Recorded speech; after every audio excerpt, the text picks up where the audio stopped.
안녕하십니까. 부동산 열차의 공인중개사 김강욱입니다. 오늘도 여러분들의 희망을 싣고 부동산 열차 출발하겠습니다. 오늘 이 시간에는 집을 언제쯤 사면 좋을까라는 주제를 가지고 한번 숙제를 풀어 나가 보도록 하겠습니다.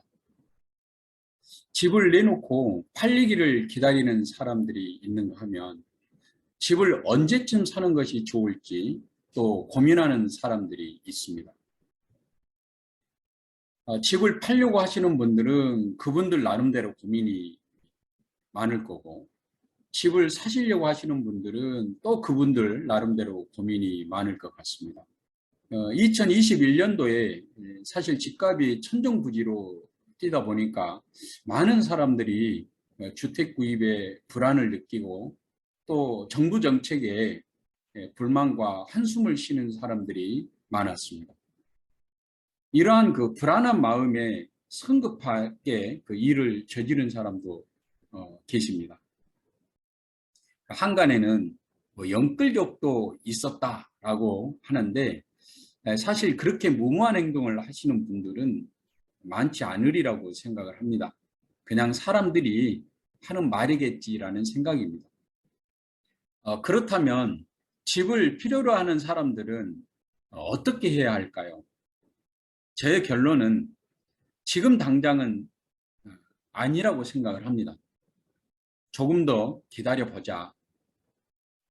그렇다면 언제까지 또 기다려야 하는가 하는 것이 또 문제이겠죠. 주택에는 경제적인 논리와 심리적인 논리가 복합적으로 작용하고 있습니다. 주택 수요자와 공급자를 한번 살펴보도록 하겠습니다. 자, 집을 내놓아야 될 사람들을 이제 공급자라고 생각을 하고요. 또 집을 필요로 하는 그런 사람들을 통상 수요자라고 그렇게 할 때, 자, 집을 내놓아야 될 사람들, 즉, 주택 공급자들은 첫 번째, 연세가 많아서 혼자 사시기 어려운 분들이고요. 두 번째, 다주택 소유자로 보유세에 어려움을 겪으신 그런 분들일 겁니다. 그리고 세 번째, 사정상 자신이 살고 있는 주택을 파셔야 할 분들.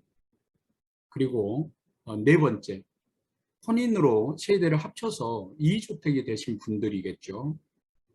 다섯 번째는 주택을 지어서 공급하는 그러한 사업자들, 즉 신규 주택 공급자들이다라고 생각을 합니다. 자, 그렇다면 어, 집을 필요로 하는 사람들, 즉 주택 수요자들은 누구일까요? 첫 번째, 부모 곁을 떠나 단독 세대를 구성하고자 하는 그런 청년 세대. 그리고 두 번째는 전세나 월세에서 자기 주택을 소유하고자 하시는 분들. 그리고 세 번째, 신혼부부들이 되겠죠. 그리고 네 번째, 이혼으로 인한 세대 분할이 이루어진 그런 분들. 그 다음에 이제 다섯 번째입니다. 투기 수요자들이 되겠죠. 현재 2021년도 현재 우리 사회의 인구 구조를 보면 여기 이제 화면에 나와 있는 것처럼 서울 지역입니다. 30에서 39세를 보면은 여기 점점 인구수가 줄어들고 있습니다. 자, 그런가 하면 70세 이상을 보면은 인구가 점점 늘어나고 있죠. 자, 여기가 이제 서울 지역인데요.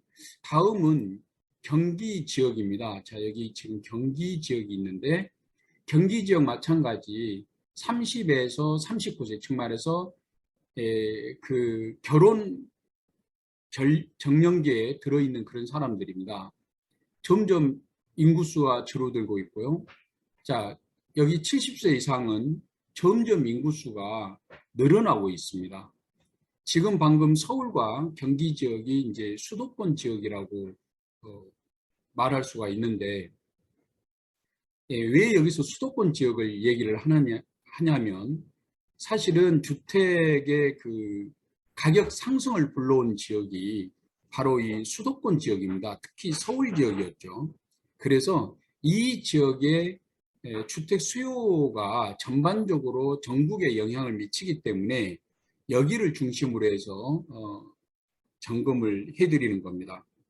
도표에서 본 것처럼 70세 이상의 그 어르신의 인구수는 점점 늘어나고 있습니다. 즉, 노인층으로부터 기대되는 기존 주택 공급은 완만하게 이루어질 것이라고 예측을 합니다. 그런가 하면 집을 필요로 하는 30 내지 39세 사이의 인구수는 점점 줄어들고 있습니다. 집을 필요로 하는 세대수가 이제 점점 줄어들고 있다는 것이죠. 이 통계청에 의하면 2021년도에 결혼은 19만 2,507건입니다. 이들의 대부분은 결혼 전 각자 독립세대를 이루고 있었다고 가정을 하면 두 사람이 결혼함으로써 사회에 공급되는 주택은 한 적어도 10만 개 이상이 되리라고 생각을 합니다. 하지만 그 변수가 있습니다. 이용 가정이죠. 2021년도의 이용 가정은 통계상 통상 그 10만 1,673건입니다. 즉 이들은 적어도 10만 개 이상의 새로운 주택 소유자가 만들어진 셈입니다.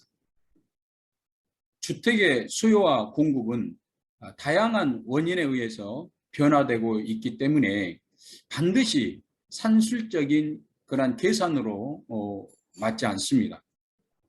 대략적인 계산에 의하면 기존 주택으로도 수요자와 공급자의 수는 비슷하다는 결론입니다. 근래 들어 양도세가 증가하다 보니까 양도보다는 자식에게 증여하는 그런 세대가 늘고 있습니다. 이 숫자만큼이나 신규 주택 수요자는 줄어드는 셈입니다. 하지만 뚜렷한 변수는 경제력과 사회 변화에 따라서 사람들 각자의 그 기호와 요구 조건 그리고 현재 사회 발전에 걸맞는 그러한 그 구조를 가진 보다 편리한 주택을 원한다는 것입니다. 이에 따라 나타나는 것이 주택 여가입니다. 이러한 사람의 욕구 때문에 구 건물은 철거되고 또 새로운 건설이 계속된다라고 생각이 드는 거죠.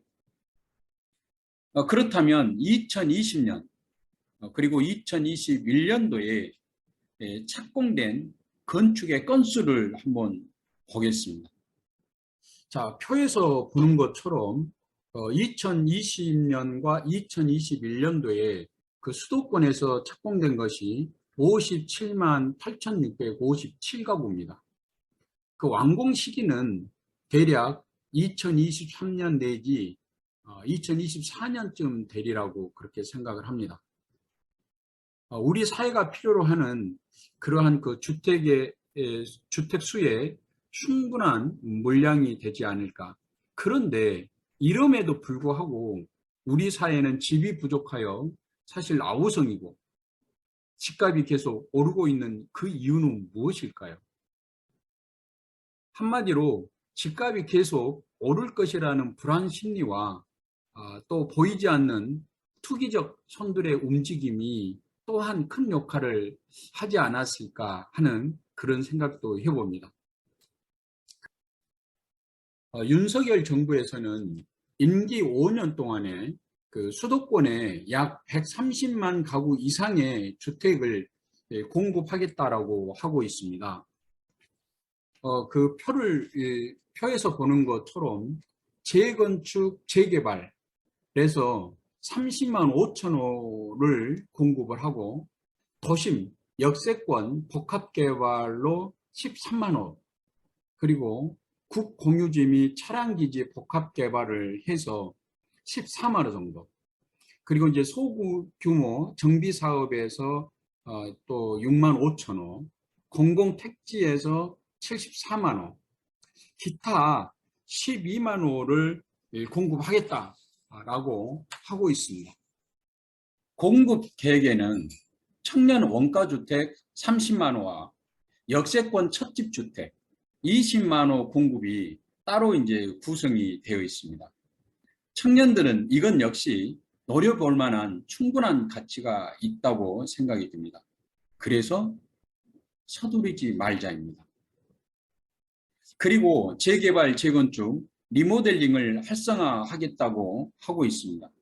즉 30년 이상 노후 공동주택에 정밀안전진단 면제를 추진한다든지, 또 구조 안전상 가중치를 하향하고, 또 설비 노후도 및 주거환경 가중치를 상향 조정한다든지, 재건축 초과 이익의 환수제를 완화하는 그런 방식입니다.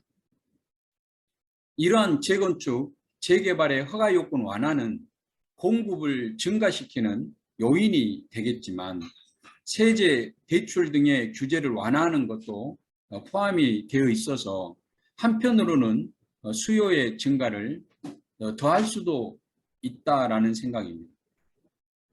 여기에 덧붙여 그 임대사업자 규제 완화 및 등록 임대사업자 세제 혜택을 제공함으로써 일시적으로 주택 수요에 블랙홀이 되지 않을까 하는 우려도 있습니다. 이러한 측면에서 주택 공급의 안정화를 위해서는 적절한 균형 정책이 필요하지 않을까 생각을 합니다. 그렇다면 가격 안정화가 진행되는 시기는 언제쯤이 될까요? 어떻게 보면 가장 중요한 물음일 수 있습니다. 저는 적어도 2024년에서 2025년 사이에서 이루어지지 않을까 생각을 합니다. 물론 이제 가격이 곤두박질 쳐지는 그런 상황이 아니라 적어도 지금보다는 훨씬 낮아진 가격이 될 것이라는 것입니다. 그러나 한 가지 걱정입니다. 만약 정부가 재건축, 재개발에 힘을 실어 서둘러 일을 추진한다면 일시적으로 전셋값은 치솟을 수밖에 없고, 또 전셋값의 압박으로 주택가격은 다시 상승세를 탈 수도 있습니다. 능력 있는 사람들을 선택해서 국정 운영을 한다고 하고 있습니다. 믿어보는 수밖에 없을 것 같습니다. 자, 저의 의견을 시청하시는 여러분들의 현명한 판단을 기대하면서 여러분들의 재테크에 도움이 되었으면 좋겠습니다. 좀 더 자세한 그 상담을 원하시면 전화 상담 환영합니다. 다음 편에는 재건축의 득과 실에 대해서 말씀드리겠습니다. 부동산 열차의 김광욱이었습니다. 감사합니다.